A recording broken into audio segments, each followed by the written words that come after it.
Marcus makes $140,000 a year running a marketing team in Chicago. He works 55 hours a week, answers emails at 9 at night, and hasn't taken a real vacation in 3 years. 2 blocks away, Sam makes $61,000 doing IT support. Sam works 32 hours a week, took 11 vacation days last quarter, and hasn't set an alarm clock in 14 months. Marcus calls Sam lucky. Marcus assumes Sam either inherited money or got a lucky break somewhere along the way. Sam did. Neither. Sam's parents worked factory jobs their entire lives and retired with almost nothing saved.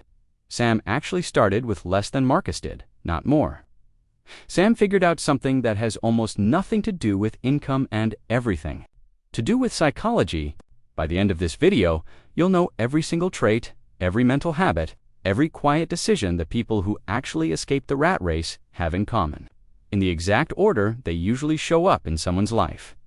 Here's why this isn't just a story about 2 guys in Chicago.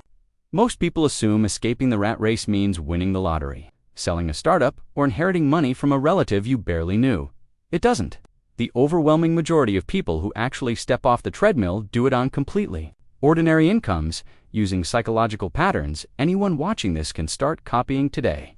Regardless of what your paycheck currently looks like, if you've ever felt like a bigger salary should have made you feel freer by now, and somehow it hasn't, this video explains exactly why that happens and exactly what breaks the pattern. These aren't tips you'll forget by Friday. They're a different operating system running underneath every financial decision a person makes, quietly shaping which job offers get accepted, which purchases get made, and which ones get skipped without a second thought.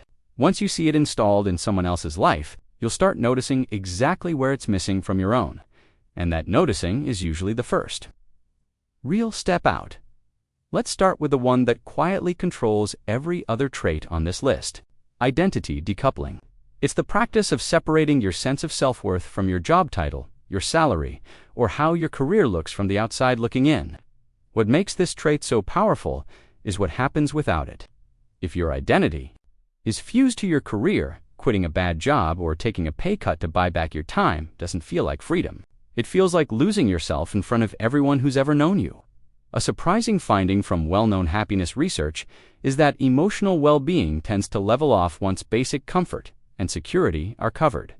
Yet spending keeps climbing for years past that point, because at that stage, people are buying status, not happiness.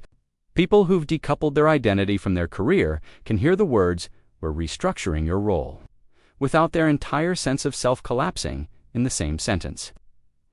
This trait is ideal for anyone whose LinkedIn headline has quietly become their entire personality, whether they'd admit that or not.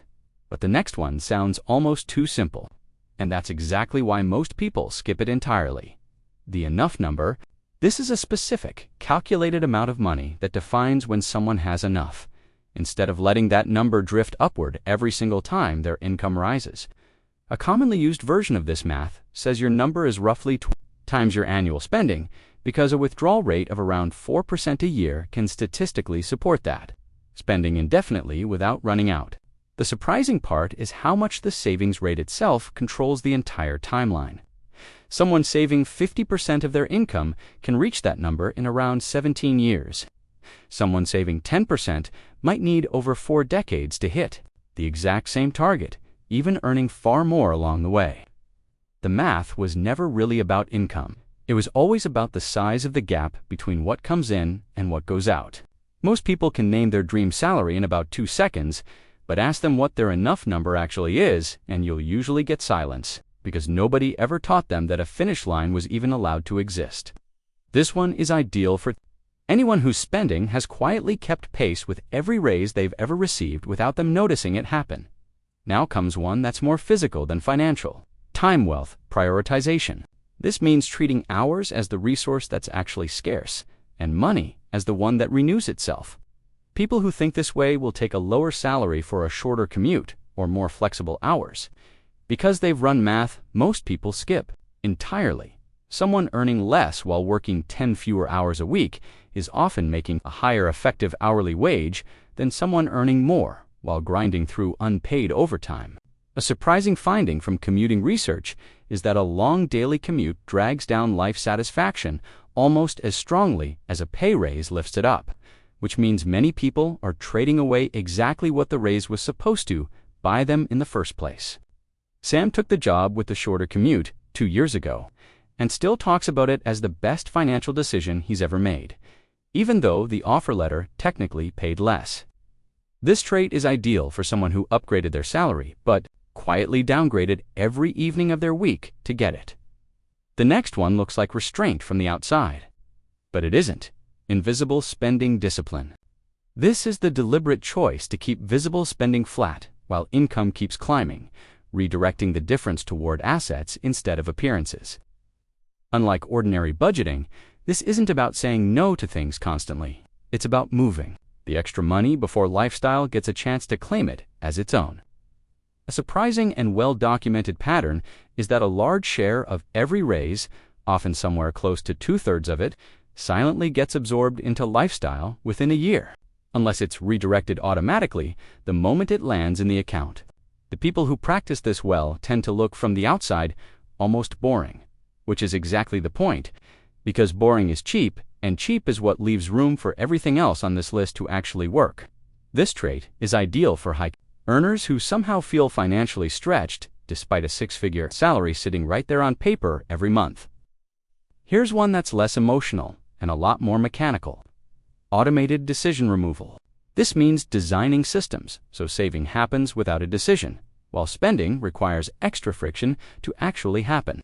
It works because willpower isn't a fixed trait. It's a resource that depletes across the day, which is exactly why relying on daily willpower to save money eventually fails for almost everyone who tries it. Researchers studying decision fatigue have found that people make measurably worse choices later in the day simply because earlier decisions wore down their capacity to choose well. That's why an automatic transfer scheduled on payday consistently outperforms a person manually deciding to save every single month for years on end. The system does the discipline so the person doesn't have to summon it fresh every single payday for the next 30 years. This one is ideal for anyone who has downloaded 3 different budgeting apps and quietly abandoned every single one of them by February. Now, here's one almost nobody frames as psychology at all: asymmetric risk tolerance.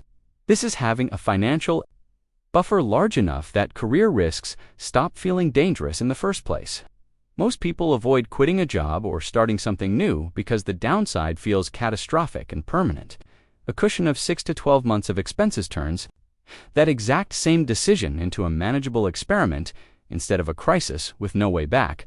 A surprising detail is that the size of someone's emergency fund correlates strongly with how willing they are to change careers or negotiate hard, even when their actual skills and market value haven't changed at all. What changed isn't the opportunity. What changed is the fear sitting underneath it. This trait is ideal for someone stuck in a job they genuinely hate, purely because 3 months without a paycheck feels completely unthinkable. The next one is quiet, patient, and almost invisible in the moment. Long-time horizon thinking. This is the ability to make a decision today that only pays off in a decade without needing proof along the way that it's working. Money that compounds needs time more than it needs a high return, and the people who escape the rat race treat time as the one input they refuse to interrupt. A surprising fact worth knowing is that most of the growth inside a long-term investment account happens in the final several years it's left untouched, not the early ones, which means the single most damaging financial habit is pulling money outright before the compounding actually accelerates. This trait is ideal for anyone who has ever cashed out an investment early because the balance felt disappointingly small. But the last one might be the most quietly powerful of all: social decoupling. This means consciously opting out of the comparison loop that measures your life against neighbors, coworkers, and whatever's showing up on a feed at any given moment. Lifestyle inflation is largely fueled by comparison. So removing the comparison removes most of its fuel supply before it ever gets started. A surprising and well-established pattern in consumer research is that people's spending tracks their neighbor's income almost as closely as it tracks their own income, which means a lot of financial decisions aren't really about need. They're about proximity to someone else's choices. Sam stopped following most of his old college friends online 2 years ago. Not out of bitterness, but because he noticed every upgrade in his own life used to follow an upgrade in someone else's feed. First, this trait is ideal for anyone who suddenly wants a nicer car the same week a friend happens to buy one. So, out of every trait we just went through, which one actually decides whether someone escapes the rat race or spends 30 years quietly running in place? Here's the twist that surprises almost everyone. It's not the automation. It's not the margin.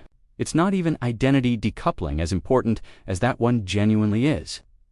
The trait that makes or breaks everything else on this list is the enough number. Here's why. Automation without a target just moves money around forever with no finish. Line in sight to aim for. A financial cushion without a target accumulates safety that never actually gets cashed in for anything real. Identity decoupling without a target leaves you vaguely aware that you value freedom with nothing concrete to point your decisions toward. Even long-time horizon thinking without a target is just patience with no destination. The enough number is what turns every other trait on this list from an abstract value into an actual plan with a deadline attached to it. Sam picked a number 3 years ago, wrote it down, and has been quietly working toward it ever since. Marcus never did, and probably couldn't tell you his number if you asked him right now. That's the entire difference between the two of them. Not talent, not luck, and not even income. So out of every trait we just went through, which one actually decides whether someone escapes the rat race or spends 30 years quietly running in place? Here's the twist that surprises almost everyone. It's not the automation. It's not the margin. It's not even identity decoupling, as important as that one genuinely is. The trait that makes or breaks everything else on this list is the enough number. Here's why. Automation without a target just moves money around forever with no finish. Line in sight to aim for. A financial cushion without a target accumulates safety that never actually gets cashed in for anything real. Identity decoupling without a target leaves you vaguely aware that you value freedom with nothing concrete to point your decisions toward. Even long-time horizon thinking without a target is just patience with no destination. The enough number is what turns every other trait on this list from an abstract value into an actual plan with a deadline attached to it. Sam picked a number 3 years ago, wrote it down, and has been quietly working toward it ever since. Marcus never did, and probably couldn't tell you his number if you asked him right now. That's the entire difference between the two of them. Not talent, not luck, and not even income. So here's what actually matters from everything we just covered. Escaping the rat race was never really about earning more money. It's about knowing exactly how much is enough and building every other habit on this list around that one specific number. Marcus is still working 55-hour weeks chasing a lifestyle he never actually sat down and defined for himself. Sam knew his number 3 years ago and has been living underneath it, on top of it, and completely free of it ever since, without a single lottery ticket or lucky break involved. Anywhere in the story. Which one of these traits did you already recognize in your own life? Was it the enough number, the identity decoupling, the time well thinking, or something I didn't even mention here? Tell me in the comments. I read every single one. And if this changed how you're thinking about the next 10 years of your working life, hit like, subscribe, and I'll see you in the next one.